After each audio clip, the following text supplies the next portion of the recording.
तुम्ही पाहताय दीपवाहिनी। सर्वप्रथम तुम्हा सर्वांना शारदीय नवरात्रोत्सवाच्या हार्दिक शुभेच्छा। सुरुवात करूयात बातमीपत्राला, पण त्याआधी नजर टाकूयात आजच्या महत्त्वाच्या घडामोडींवर।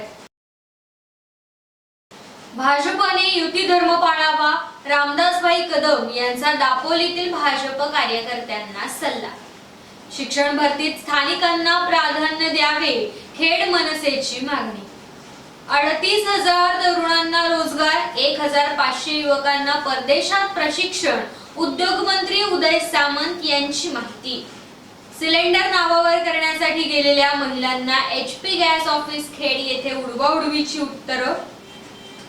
आणि खेडच्या श्री अंबाभवानी नवरात्रोत्सवाला विदेशी पर्यटकांची भेट। पाहुयात सविस्तर वृत्त। दापोली विधानसभा मतदारसंघामध्ये सध्या महायुतीत बिघाडी झाल्याचे चित्र दिसून येत आहे। काल दापोली येथे झालेल्या भूमिपूजन कार्यक्रमादरम्यान भाजपाच्या कार्यक्रमात उद्धव बाळासाहेब ठाकरे गटाचे जिल्हा प्रमुख संजयराव कदम हे दिसून आले, मात्र शिवसेनेच्या कार्यक्रमात भाजपाचे एकही पदाधिकारी उपस्थित राहिला नाही। त्यामुळे दापोली महायुतीमध्ये बिघाडी झाल्याचे चित्र सर्वसामान्य जनतेसमोर उघड राहिले। यावर पत्रकारांनी शिवसेना नेते रामदासभाई कदम यांना प्रश्न विचारले असता त्यांनी यावर बोलताना भाजपाने युती धर्म पाळावा असं सांगत गुहागरच्या जागेसंदर्भात देखील भाष्य केलंय। नाही, सन्मानजनकच सगळं होईल। आता मी आज निश्चितपणे सांगू शकणार नाही, पण गुहागावची जागा देखील मी लढलो होतो 2009 सालामध्ये। आणि 2009 सालामध्ये ज्यावेळेला गुहागावची जागा घेतली, खरं तर मी दापोलीची मागणी होती तेव्हा, पण गोपीनाथ मुंडे साहेबांनी मला गुहागाव दिली आणि गुहागावच्या बदल्यामध्ये त्यांनी त्या बाजूला बीडला त्यांनी आमची जागा घेतली, असं त्यावेळेला झालं होतं।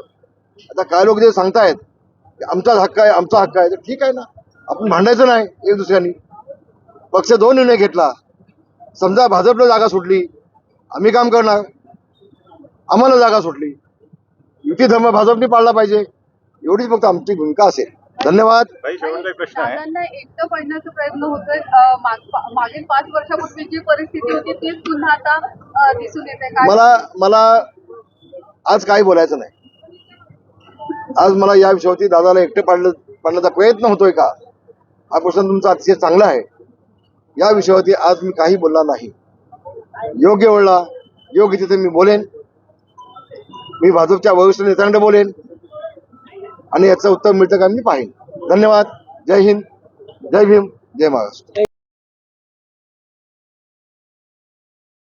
सध्या D.Ed. B.Ed. रोजगारांची कंत्राटी पद्धतीने भरती प्रक्रिया सुरू आहे। सदर भरती ही स्थानिकांसाठी आहे, मात्र स्थानिकांना याचा लाभ घेण्यास पर जिल्ह्यातून आलेले नागरिक अडचण निर्माण करत आहेत, असं काहीसं चित्र रत्नागिरी जिल्ह्यात दिसून येत आहे। सरपंच अथवा पोलीस पाटील यांचा रहिवासी दाखला घेऊन सदर भरती प्रक्रियेत समाविष्ट होण्याचा प्रयत्न पर जिल्ह्यातून आलेले नागरिक करतात। ही भरती प्रक्रिया मूळ स्थानिक बेरोजगारांसाठी असल्या कारणाने त्यांना प्राधान्य देण्यात यावं, यासाठी मुख्याधिकारी कार्यालय जिल्हा परिषद रत्नागिरी यांना आता निवेदन सादर करण्यात आले। नोकरी निमित्त आणि अन्न व्यवसाया निमित्ताने पर जिल्ह्यातून आलेले लोक स्थानिक असल्याचं भासवून स्थानिकांचा हक्क हिरावून घेण्याचा प्रयत्न करतात। त्यामुळे आता महाराष्ट्र नवनिर्माण सेना स्थानिकांच्या हक्कासाठी आक्रमक झाली आहे।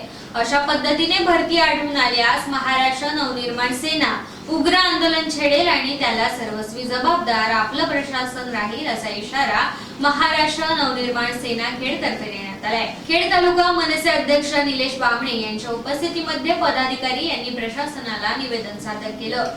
D.Ed. व B.Ed. पास झालेल्या बेरोजगारांसाठी शासनाच्या माध्यमातून नवीन कंत्राटी पद्धतीने शिक्षण भरतीची प्रक्रिया चालू झालेली आहे। त्याचे अर्ज भरण्याची प्रक्रिया चालू आहे आणि ही प्रक्रिया चालू असताना आमच्या निदर्शनास असे आले आहे की काही मंडळी जी परजिल्ह्यातून या ठिकाणी व्यवसायासाठी आली आहे किंवा परजिल्ह्यातली आहे, परंतु इथली स्थानिक म्हणून ती मंडळी ह्या नोकरीसाठी आपला अर्ज भरते। कुठल्या प्रकारे खोटे दाखले जमवून चुकीच्या पद्धतीने हे सर्व दाखले तयार करून आमच्या येथील स्थानिक उमेदवारांवर या गोष्टीचा कुठेतरी अन्याय होताना दिसत आहे। जे आमचे स्थानिक उमेदवार आहेत यांच्यासाठीच ही नोकरी किंवा ही जी संधी आहे ती आहे, आणि असं असताना देखील हे पर ठिकाणचे किंवा पर राज्यातले पर जिल्ह्यातले जे काही लोक आहेत ते त्यांची ही संधी हिसकावू पाहत आहेत। परंतु महाराष्ट्र नवनिर्माण सेना कदापि हे सहन करणार नाही। जर का या भरती प्रक्रियेमध्ये अशा प्रकारचे खोटे दाखले जमवून बाहेर पर जिल्ह्यातील उमेदवारांना जर संधी देण्यात आली तर महाराष्ट्र नवनिर्माण सेना या प्रक्रियेमध्ये जे कोण दोषी असतील त्यांना रस्त्यावर फिरून देणार नाही। जे आमचे इथले स्थानिक बेरोजगार किंवा उमेदवार आहेत त्यांच्यावरती कुठल्याही प्रकारचा अन्याय महाराष्ट्र नवनिर्माण सेना खेड तालुका कदापि सहन करणार नाही। आणि आता पुढची बातमी ती म्हणजे मुख्यमंत्री अन्नपूर्णा योजनेअंतर्गत महिलांना पूर्ण वर्षभरात 3 सिलेंडर सरकारकडून मोफत मिळणार आहेत। त्यामुळे ज्या गॅसधारकांची ग्राहक नोंद पुरुषांच्या नावावर आहे ती महिलांच्या नावावर करण्यासाठी गेलेल्या महिलांना HP गॅस ऑफिस खेड येथे उडवाउडवीची उत्तरं देण्यात आली। या महिलांनी खेड शहर शिवसेना शहर प्रमुख कुंदन सातपुते यांच्याकडे याबाबत तक्रार केली असता या तक्रारीची दखल घेऊन खेड शहर शिवसेनेचे शहर प्रमुख कुंदन सातपुते आणि शिवसैनिकांनी त्या ऑफिसला जाब विचारून त्वरित फॉर्म उपलब्ध करून दिले। वळूयात पुढच्या बातमीकडे। खेड तालुक्यातील खाडीपट्ट्या तुंबाड बोईवाडी येथे मच्छीमार बोटीला वाळूने भरलेल्या ट्रेलरने धडक दिल्याची घटना घडली आहे। यावेळी बोट उलटल्याने बोटीतील मच्छीमार 4 तास पाण्यात गटांगळ्या खात होते। त्यानंतर मदतकर्त्यांनी त्यांना वाचवलं आणि बोट व्यवस्थित करून मार्गस्थ केली। ही घटना 10 ऑक्टोबर रोजी रात्रीच्या सुमारास घडली। या घटनेमुळे खेड तालुक्यात अवैधपणे वाळू उत्खनन सुरूच असल्याचं चित्र दिसून आलं। महसूल प्रशासनाकडून या वाळू उत्खनन करणाऱ्यांना पाठीशी घालण्याचं काम सुरू असल्याचं दिसून येत आहे। खेड तालुक्यातील तुंबाड भोईवाडी येथील एक मच्छीमार रात्री मच्छीमारी करत होता। त्यावेळी वाळूने भरलेला एक ट्रेलर बाजूने जात होता। त्या ट्रेलरची धडक मच्छीमारी करणाऱ्या बोटीला बसली।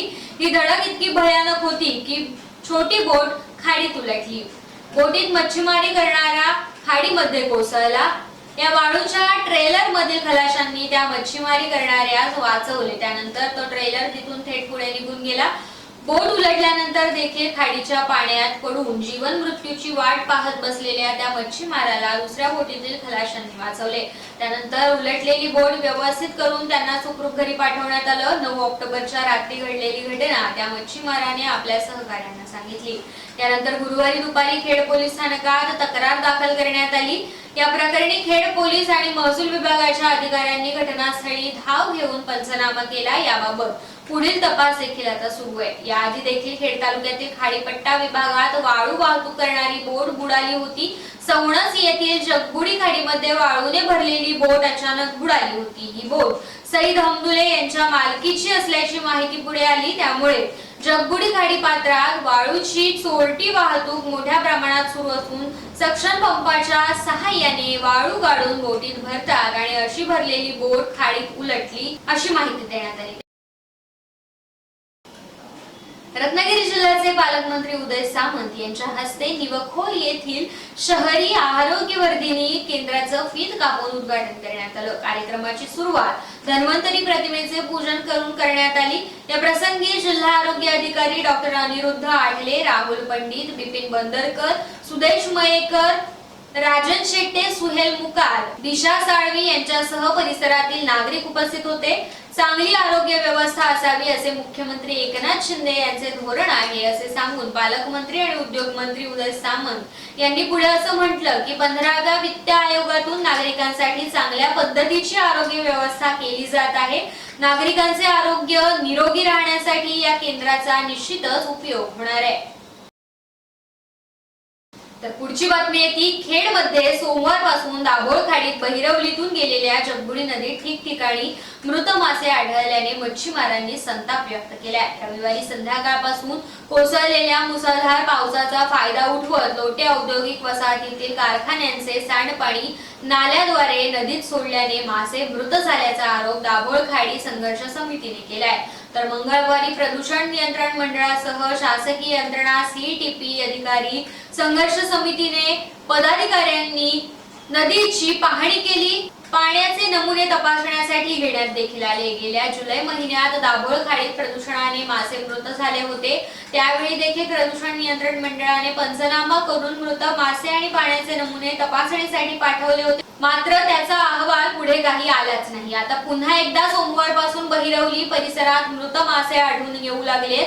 दर्जेदार रेवणी तसेच चिताडू, कालाडू, बोयरी, पालू, खरबा, बोयरी यासह अनेक प्रकारची मासळी नदीमध्ये पाण्यावरती तरंगताना दिसून आली.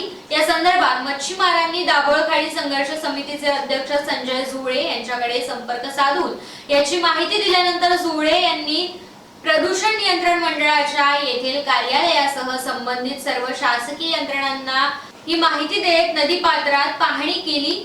दरम्यान मंगळवारी दुपारी प्रदूषण नियंत्रण मंडळाचे उपप्रादेशिक अधिकारी श्रीपाद कुलकर्णी, क्षेत्र अधिकारी शिंगारे, MIDCचे हळदणकर, CTP व्यवस्थापक भूषण शिंदे, संघर्ष समिती अध्यक्ष जुळे, सिगाव दिलीप देवेकर, विजय जाधव यांच्यासह मच्छीमारांनी देखील बहिरवली नदी परिसराची पाहणी केली. बहिरवलीसह तुंबाड, आयनी, मेटे, टेप, कोतवली या भागात मृत मासे आढळून येत असल्याचं दिसून आलं. याबाबत पंचनामा करण्यात आला. खाडी प्रदूषणाच्या घटना वारंवार घडतात. प्रदूषणाबाबत आम्ही वारंवार शासन दरबारी कैफियत मांडत आहोत. वारंवार बैठका देखील होत आहेत, मात्र प्रदूषणाच्या घटना थांबताना दिसत नाहीयेत. आता घडलेली घटना ही रासायनिक सांडपाणी खाडीत आल्याने घडली असून याबाबत गंभीरपणे विचार करावा लागणार आहे, असे दाभोळ खाडी परिसर संघर्ष समिती अध्यक्ष संजय झुळे यांनी सांगितलंय. 19,550 कोटींच्या वेल्लोर सेमीकंडक्टर प्रकल्पासाठी रत्नागिरीतील 1,500 युवकांना परदेशात प्रशिक्षण देऊन इथल्या प्रकल्पात रोजगाराची संधी मिळणार आहे. त्याचबरोबर धीरूभाई अंबानी यांच्या डिफेन्स क्लस्टर मधून देशाच्या संरक्षणाचा प्रदूषण विरहित प्रकल्प होणार आहे. या दोन्ही प्रकल्पातून 38,000 तरुणांना रोजगार उपलब्ध होणार आहे आणि त्यासाठी अशा प्रकल्पांचे समर्थन केले पाहिजे असं आवाहन उद्योग मंत्री उदय सामंत यांनी केलंय. MIDCच्या झाडगाव ब्लॉक मधील जागेवरती कुदळ मारून आणि कोळशिलेचे फीत कापून वेल्लोरी सेमीकंडक्टर प्रकल्पाचे उद्योग मंत्री आणि पालकमंत्री उदय सामंत यांच्या हस्ते भूमिपूजन करण्यात आलं. यानंतर श्रद्धा साफल्य हॉल मध्ये झालेल्या मुख्य कार्यक्रमात VIT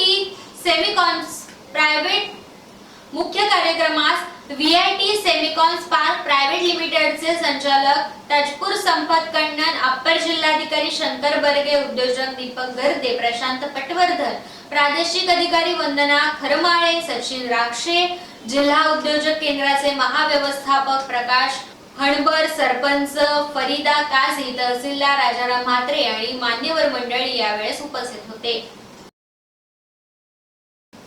महाराष्ट्र नवनिर्माण सेनेच्या नवरात्रोत्सवामध्ये काल बाहेरगावचं म्हणजे जर्मनीचं एक जोडपं दिसून आलं. बेंजामिन आणि काटिया हे जर्मनीचे रहिवासी असून सध्या भारताच्या सायकल दौऱ्यावरती आहेत. आतापर्यंत त्यांनी 11 देशातून सायकल भ्रमंती केली आहे. महाड येथील राहुल बारांगे यांच्या घरी ते दोघे वास्तव्यास होते. सायकल या पर्यावरण स्नेही वाहनाचा वापर वाढवा आणि सायकलच्या माध्यमातून मानव जातीचा सलोखा व्हावा या उद्देशाने त्यांची सायकल यात्रा सुरू आहे. पुढे ते दोघेही कशेडी बोगद्यापर्यंत आले. या प्रवासामध्ये त्यांना महाडचा तरुण सायकलिस्ट यश मस्कर याने मार्गदर्शन केलं. तर पुढे कशेडी बोगदा येथे त्यांच्या स्वागतासाठी खेड सायकलिंग क्लबचे सदस्य करुणाकरण, सिद्धार्थ देसाई आणि विनायक वैद्य हे हजर होते. काल रात्री या दोघांनी देखील खेड शहरातील श्री अंबा भवानी नवरात्र उत्सवाला भेट दिली आणि गरबा, दांडिया नृत्याची मजा लुटली. खेडचे माजी नगराध्यक्ष वैभवजी खेडेकर आणि त्यांच्या कार्यकर्त्यांनी श्री अंबा भवानी नवरात्र उत्सवामध्ये बेंजामिन काटिया यांचे दोघांचेही स्वागत केले. क्रीडा व युवक सेवा संचालनालय, महाराष्ट्र राज्य पुणे आणि जिल्हा क्रीडा परिषद, जिल्हा क्रीडा अधिकारी कार्यालय रत्नागिरी यांच्या सहकार्याने कर्जी तालिमी अंजुमन कर्जी आणि आदर्श हायस्कूल व ज्युनियर कॉलेज कर्जी तसेच खेड शारीरिक शिक्षण संघटना तालुका खेड यांच्या संयुक्त विद्यमाने 8 ऑक्टोबर ते 10 ऑक्टोबर 2024 या दरम्यान शालेय तालुकास्तरीय क्रीडा स्पर्धेचे आयोजन करण्यात आले। सदर क्रीडा स्पर्धेकरता खेड तालुक्यातून 15 शाळांनी सहभाग घेतलाय। खेड मध्ये प्रथमच सीझन क्रिकेट मॅचचे आयोजन करण्यात आले। सदर मॅचेस हे कर्जी तालिमी अंजुमन कर्जी आणि आदर्श हायस्कूल अँड ज्युनियर कॉलेज कर्जीच्या वतीने घेण्यात आले। या उद्घाटनाप्रसंगी प्रशालेचे शालेय समिती अध्यक्ष अखलाक परकार, मुक्तार परकार, सर्व संस्था सदस्य तसेच कर्जी गावचे उपसरपंच गुलाम परकार, केंद्र प्रमुख अडकमल, उद्योजक अमीर हमदुले, आमशेद जमातीचे सचिव आणि जमे जमातीचे सचिव, सर्व पदाधिकारी, कार्यकर्ते आणि मान्यवर तसेच आदर्श हायस्कूल अँड ज्युनियर कॉलेजच्या सर्वस्वी मुख्याध्यापिका फरहीन भाक्षे, उपमुख्याध्यापक अमित सुतार, सहाय्यक शिक्षक मतीन शेख, क्रीडा शिक्षक अजय निगडेकर हे उपस्थित होते। सर्व खेळाडूंना मान्यवरांच्या हस्ते शुभेच्छा देण्यात आल्या। ज्ञानदीप शिक्षण प्रसारक मंडळ खेड संचलित ज्ञानदीप महाविद्यालय विज्ञान आणि वाणिज्य मोरवंडे बोरस खेड येथील महिला बास्केटबॉल संघाची मुंबई विद्यापीठ येथे होणाऱ्या स्पर्धेसाठी निवड झाली आहे। रत्नागिरी येथे पार पडलेल्या कोकण विभाग 4 महिला बास्केटबॉल स्पर्धेच्या निवड चाचणीमध्ये ज्ञानदीप महाविद्यालय महिला बास्केटबॉल संघ सहभागी झाला होता। या स्पर्धेमधून ज्ञानदीप महाविद्यालयाच्या महिला संघाचा मुंबई विद्यापीठ येथे होणाऱ्या आंतरविभागीय स्पर्धेसाठी कोकण विभागाचे प्रतिनिधी म्हणून निवड करण्यात आली आहे। ज्ञानदीप महाविद्यालयामधून पूर्वा जोशी, बासमा खान, सारा तांबे, आक्सा कौचाली, सानवी पाटणे, ज्ञानेश्वरी सालीम, पूर्वा कुळे, प्राची साळवी, श्रावणी कदम, पूर्णा ठाकूर आणि साक्षी पिंपरे या विद्यार्थिनींची महिला बास्केटबॉल संघामध्ये निवड झाली आहे। याचबरोबर महाविद्यालयाचे राष्ट्रीय आदर्श क्रीडा शिक्षक प्राध्यापक मंगेश सकपाळ यांची निवड संघ प्रशिक्षक म्हणून करण्यात आली आहे। संस्थेचे अध्यक्ष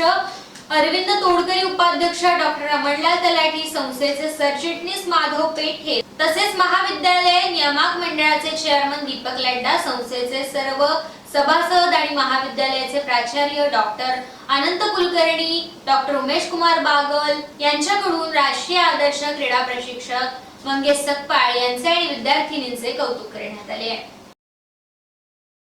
क्रीडा व युवक सेवा संचालनालय, महाराष्ट्र राज्य पुणे आणि जिल्हा क्रीडा परिषद आणि जिल्हा क्रीडा रत्नागिरी अधिकारी कार्यालय यांच्या सहकार्याने आणि कर्जी तालिमी अंजुमन कर्जी आणि आदर्श हायस्कूल व ज्युनियर कॉलेज कर्जी तसेच खेड शारीरिक शिक्षण संघटना तालुका खेड यांच्या संयुक्त विद्यमाने 8 ते 10 ऑक्टोबर 2024 या कालावधीमध्ये शालेय तालुकास्तरीय लेदर बॉल क्रिकेट स्पर्धांचं आयोजन करण्यात आलं होतं। सदर स्पर्धेमध्ये 17 वर्षाखालील मुलांनी अटकेपार झेंडा रोवून ऐतिहासिक विजय संपादन केलाय। या स्पर्धेमध्ये खेड तालुक्यातून एकूण 12 शाळांनी सहभाग घेतला होता। यामध्ये खेडमध्ये प्रथमच लेदर बॉल क्रिकेट स्पर्धांचं आयोजन करण्यात आलं होतं। या स्पर्धेत आदर्श हायस्कूल अँड ज्युनियर कॉलेज कर्जी खेडच्या विद्यार्थ्यांनी नेत्रदीपक खेळाचे प्रदर्शन करून क्रीडाप्रेमींच्या हृदयात आपली छाप टाकली आहे। जणू ही स्पर्धा खेळून दिवाळीची भेटच त्यांनी शाळेला दिली आहे। तरी सर्व खेळाडूंवरती आणि क्रीडा शिक्षक अजय निगडेकर यांच्यावरती कर्जी पंचक्रोशीतून आता अभिनंदनाचा वर्षाव होतोय।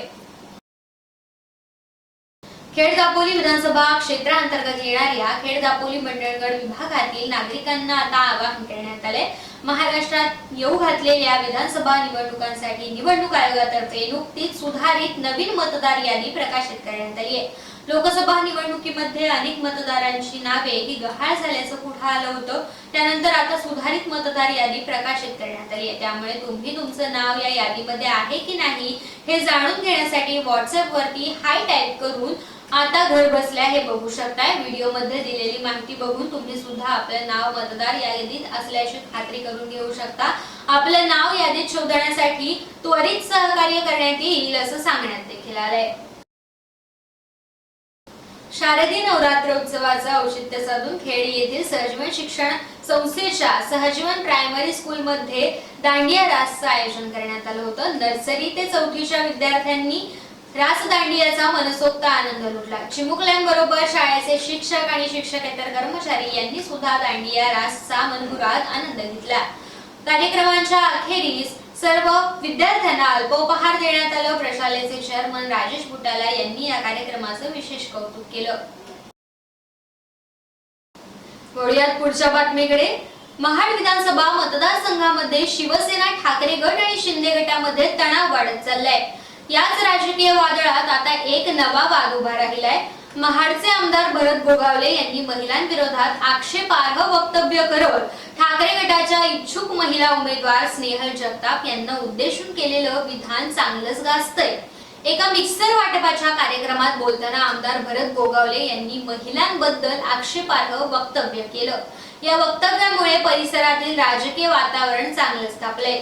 महिला संघटनांनी या विधानाचा कडाडून निषेध करत आमदार गोगावले यांनी माफी मागावी अशी मागणी केली आहे. तर दुसरीकडे ठाकरे गटातील कार्यकर्त्यांनी देखील याबाबत तीव्र नाराजी व्यक्त केली आहे आणि महिलांचा अपमान सहन केला जाणार नाही असा इशारा देखील दिलाय. मुळात पक्षप्रतोद महोदयांना असं वाटतं की बेताल वक्तव्य केलं की मला एक वेगळीच प्रसिद्धी मिळते आणि बेताल वक्तव्य करून प्रसिद्धी मिळवण्याचं हे त्यांचे खूप जुने नाटकं आहेत.